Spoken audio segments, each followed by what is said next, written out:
l'horreur du mal dans le monde, là, puis de la souffrance et de la violence. J'ai beaucoup de difficultés à accepter ça.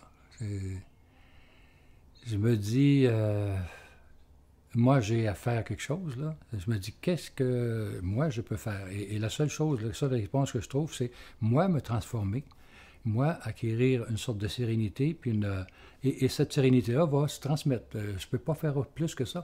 Je crois profondément que si je me transforme, moi, il y a quelque chose qui se communique à tout le reste du monde.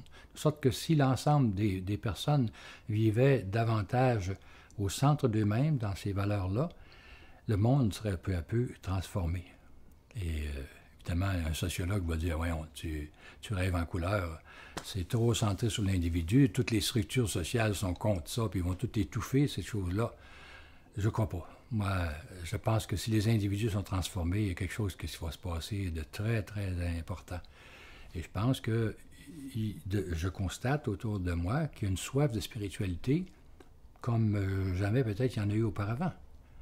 Une soif de spiritualité qui se manifeste de plusieurs façons, tu sais, à travers les livres qui sont publiés, les entrevues qu'on voit, les maisons d'édition qui jaillissent un peu partout, uniquement centrées sur la spiritualité, des émissions de télévision, des congrès scientifiques mariant religion et sexualité et spiritualité, pardon.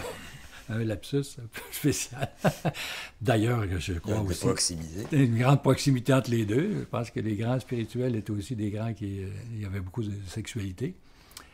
Mais on voit qu'il y a quelque chose, il y a un mouvement, il y a une soif de plus en plus grande dans le monde de trouver quelque chose qui dépasse ce qu'on fait actuellement. On court vers la catastrophe actuellement. Il y a quelque chose de monstrueux qui se passe dans le monde. Là, on ne sait plus où on s'en va.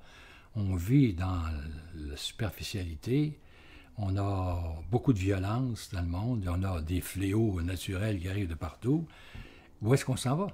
S'il n'y a rien qui se fait, et c'est pas en corrigeant les structures, parce que les structures vont être remplacées par d'autres mauvaises, si c'est des gens qui ne croient pas à d'autres valeurs que ça, qui sont en place là, on ne change rien, en changeant une structure, on déplace des meubles tout simplement dans la même pièce. Alors que si on travaille au niveau profond de l'être humain, on a des chances vraiment de voir les choses transformées. Tout à fait.